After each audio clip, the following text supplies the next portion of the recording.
Hello, welcome everyone to JLABTV. I'm JLAB and this is Football Manager 2021 Youth Academy Challenge with Siena.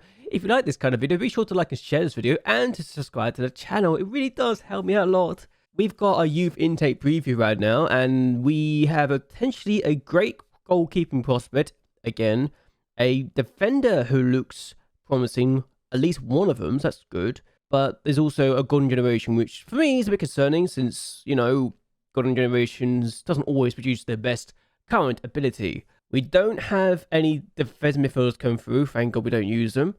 Attacking midfielders, hard to come by, which is a bit annoying. Wingbacks, got nothing of those. Wide midfielders don't look great prospects, and neither do the wingers. And the strikers also fall short, which means that centre midfielders could be what we're looking at coming through, which is okay, I guess, honestly. And maybe even fullbacks. So maybe the back line is going to get a revitalization, and maybe a centre midfielder is going to get something too. So everything else a bit questionable, but that's fine. We got strikers for days, and well, we need more. We always need more defenders because we want to keep clean sheets. That being said, though, shall we talk about how we've got on since we last met? Since we last met, we only had 3 games, but we lost the first of them, 3-1 to AC Milan. They actually took until the second half to get their first goal, but when they started to get the goals, it just started coming down comfortably. They got a penalty as well to make it 2-0 in the 58th minute of the game. No surprise, really. We did get a goal back, and I was thinking, wow, could we get something out of this? Luigi Lucchini with the finish. It was a very good solo goal for his point of view, so we got to go to AC Milan and score a goal. But then they scored in the 88th minute of the game to cement the fact that they were going to win. So, yeah, not ideal for us, unfortunately, in the end of the day. We weren't as good as we could have been. They definitely deserved the win. A 3.19 XG kind of cemented the fact that they had very good chances, and the fact they had 3 times the amount of shots and 4 times the amount of shots on target than us also cemented the fact that we were not as good as AC Milan on this day. Again, it's not surprising, it's AC Milan. We also had players suspended or injured, so yeah, we just weren't at our best, and our squad wasn't our best either. And the fact that we've got players with a 6.1 or 6.0, 6.2, 6.3 ratings doesn't really help our cause, does it? The next game we had was at home to Spal, and unlike AC Milan, we actually won 3-1. Andrea Carlucci with the first goal inside 3 minutes, which was very, very good for us, and it was 2-0 inside 11 minutes. Bozzoni finds himself on the ball and then plays his ball through to Jack Oliver, who has got double figures for the goals this season, which is great for us. They do get a penalty, however, just before the half finishes. We do, just 2 minutes into the second half, get ourselves 2 goals up front. Bozzoni with the ball forward. It's a bit fortunate actually Oliver gets the ball there, but he's not going to make a mistake, and he scores, and he does his celebration. They had more shots than us and better XG. We just took our chances much more thoroughly than they did, and they had also had a penalty to help the XG. So, I mean, even with the penalty, they actually would be harder than us, but we just took our chances very, very nicely indeed. A 3-1 victory. Good performance, a good win against a team that is bottom of the table. We need these kind of performances to keep our charge towards safety going. In the last of our 3 matches, we took on Cagliari and we took the lead in the 49th minute of the game. Oliver with the opening goal. However, we weren't able to hold on. They scored in the 85th in the game. It was a long free kick forward, and the defender just get caught out and they chipped the keeper. It was a good finish, honestly, for Micheletti. Makes sense that they would actually take those sort of prize, but again, we were the better team. Our keeper didn't have the best of games. First time in a while that Basilica did not have a good game. But it's also a draw. It's only the second draw of the season, so I'm not completely upset. Was it our second draw? I actually check after check. But either way, we could have and perhaps should have won this game, but they were just very clinical with their chances when we weren't. So we probably had a better opportunity to kill the game off. We didn't take him. And you know what happens when that's the case. We are doing well, though, in the league at least. Because after 16 games in, we have now got 20 points. We are 9th place, which is still shocking to me. I don't think we're going to get into Europe, but it would be nice to dream. But again, I don't look at Europe right now. I'm looking at the relegation fight, and Cagliari have just won, and Hellas Verona have got 2 games in hand on Cagliari, and they are the team in 18th place. If we beat Hellas Verona today, we could move to a very healthy 11 points clear of Hellas Verona. We want to get to 40 points. We want to make sure that we're 100% safe. We can't do that until we get the points in our tally, in our record. I just want to make sure we're not going to be relegated, quite frankly. Subterrel have not done so well as of late. And also, Spal have got 4 points in the last 2 matches. So anything is possible, even if they got Juventus next. So let's be honest, I don't see them beating Juventus somehow, who won their last 4 on the bounce. But again, anything can happen. And they got 2 games in hand over Inter. So Inter, who were once upon a time looking very, very strong, have dropped 2 points, have drawn the last 2 games. So yeah, not their best time really. And Napoli have also got a game in hand on them. So interesting times to say the least. What we're going to do though is stick with the same technique that we've done before, because it's been working. Our tactic has worked quite nicely indeed. We want to do ourselves justice here. We want to be winning, even if Barbini and Lenzi do not like each other in the playing side of things. So Brondi will come onto the left. I don't really feel like Brazzoni can fit in that role on that side, so we're going to do this. Luigi will start in this game. Fugaza is also going to start. Brondi's been terrible in the last couple of games actually, so I might actually drop him. Bondi is going to be dropped because I genuinely believe that the idea that he wants these new contract is actually making him a terrible player at the moment for us, which is a not ideal situation as far as I'm concerned. And again, we can just literally say, well, you haven't been good enough if he wants a new contract, and he is still on a new contract, so I'm going to get complaints from him if I don't start him soon. Conte he didn't start the last game, so he's going to start in this game.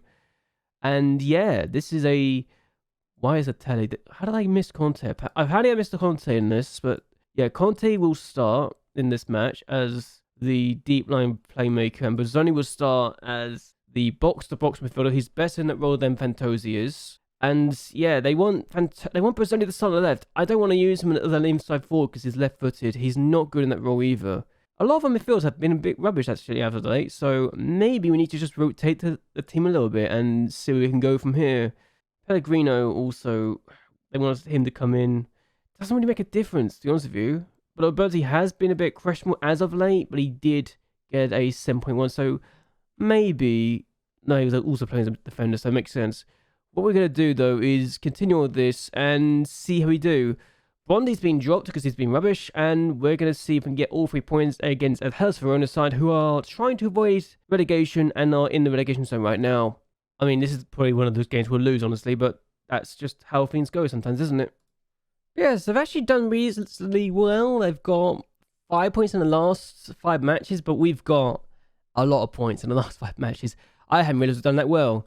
So yeah, we've got 10 points in the last 5 matches, so we've doubled our points in the last 5 matches, and if we can keep this up, then we should be very, very good to look safe for surviving. But they think Hellas Verona will win this game, so it'd be nice if we can prove the pundits wrong and the media wrong, but you never know what could happen here, do we? They got a free kick early on, and we cleared it away, but not the best clearance actually, because Girardi, okay, we got the ball back. Conte's just boosted it away. That's not ideal. Boldin on the ball now for Hellas Verona. And can we get the ball back? Yes, we can. Bazzoni finds Fugaza, who's actually 1 goal away from getting double figures here at the club now. Oliver on the ball now. Our top ever goal scorer. Conte now. Once more on the ball. And he's lost out, but we get the ball back. Pellegrini's let it cover.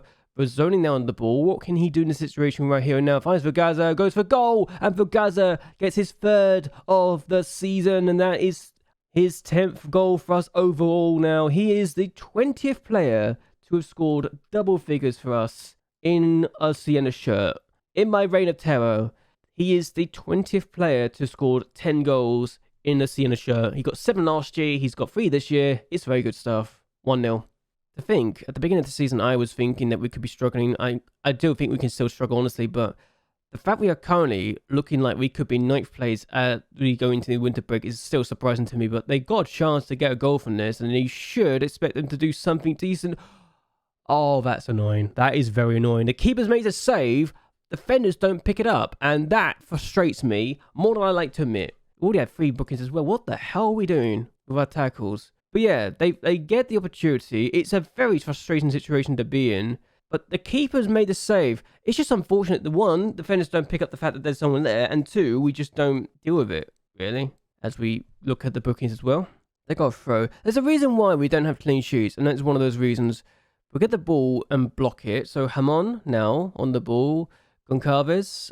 We should get the ball back, potentially. No, yes, no. I think we did briefly, but we didn't keep it anyway. But here's Jack Oliver, the top goal scorer this year. He's got double figures in the league, and he's lost the ball because he isn't smart with that sometimes. We can hopefully get the ball back. We didn't, and that's a ball forward. I don't know what that was about. It just looked more like a clearance than anything else. Basilica, though, finds Conte. I'm never convinced when I see those sort of balls, and that is a terrible pass. That's a chance for them to get it 2-1. They could make it 2-1. They have made it 2-1. What are we doing? I wish we knew. This is not a game we want to be losing.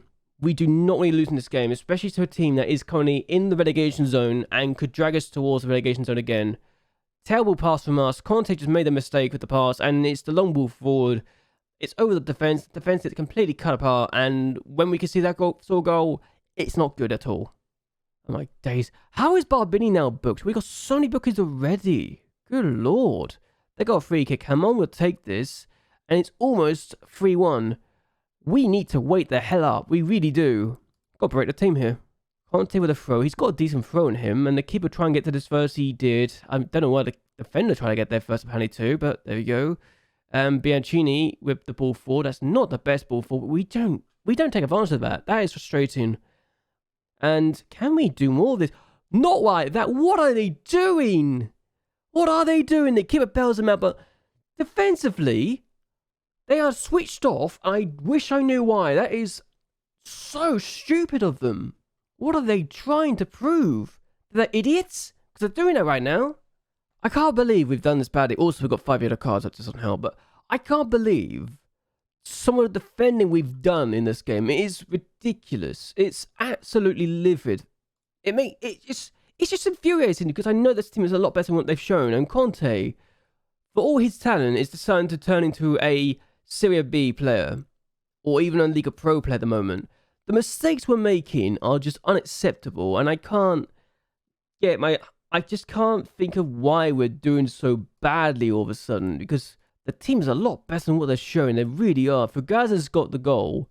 He's done his bit, but everyone else has not turned up at all. Conte with the throw. Can we at least do something with this one, or is he going to get to this again? Yes, he is. Keeper gets to that first. We need to be smart about this, please. Come on. Play the ball forward. We get the ball this time. Conte, don't, Luke. I'm going to have to take him off. I've got to take him off. He's just been... I can't have a chance. He's going to get sent off anyway. You stupid moron. I literally can't believe you're doing this. What are you doing? You're supposed to be one of the star players, and yet you're doing this stupidly. What do you do in this situation? We're going to take off players. I'm just... There's no excuse. There's just no excuse. How do you justify that situation? Fugaza can come back anyway, thankfully. We're going to take you off. Bondi's going to come on. He's been hopeless as of late as well. And Barbini is going to come off too because he can't... Discipline-wise, we are just trying to just capitulate and just show that we are a team that can get straight into a relegation fight. We really are. Look at this relegation fight. We're now only 7 points clear of it at the moment. They need to wake the hell up and actually be productive, because they're not being productive right now. Hamon with the throw. This is going to be 3-1. I'm not changing anything else, though. I literally can't change anything else. And they score anyway. We had a play. Trying to get a player back, and he's not turning up. They just... I'm still going to attack in. I'm not going to change that at all. But this is something else. When things go against you, they really go against you, because this is stupid. What are we trying to prove ourselves? Are we trying to prove that we deserve to be in a relegation fight? Because right now we're doing that. We are absolutely showing we deserve to be in a relegation fight. We really are.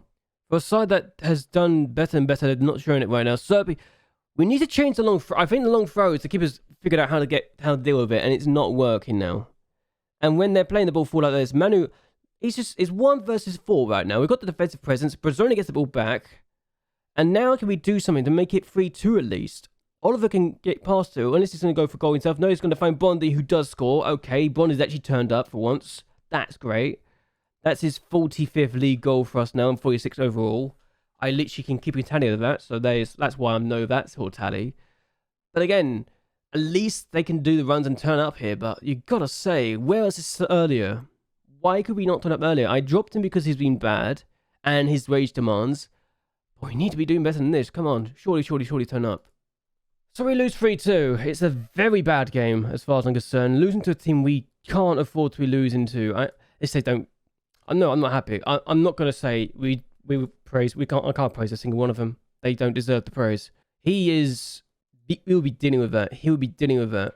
No, I don't think we can be happy with the fact that we lost the game. The fact they are now out of the relegation zone and we're now just 7 points clear, it shows how tight the bottom half is actually, because only 12 points between ourselves and Spal, and if Spal somehow do the impossible and beat Juventus, then anything could happen. But gotta say, that is a terrible, terrible result for us. It really was. Oh, this is awkward. I just looked at who wants our player, and apparently it's a Chinese club who I'm never going to sell to. Why a Chinese club suddenly wants our star striker, I'll never know, but we're never going to sell him, and they can clear right off. So Spal didn't manage to get anything from Juventus, thank goodness for us, but Genoa and Sampdoria did get a point against each other, so not ideal, but we can at least work with that. We just need to do better and better defensively in the future, because we can't afford to be dropping points like we just did. The red card didn't help either, but even so, we weren't good enough before the red card, and we weren't good enough after the red card, so where we can work on that, we just have to work on a few things. Either way though, we're going to end this here. Hope you guys have actually enjoyed yourselves. Hope you guys like and share this video, and that you'll subscribe to my channel. Let me know what you thought of the game and what we did wrong. I'd like to hear your comments below. Either way, until next time, goodbye and well, good night.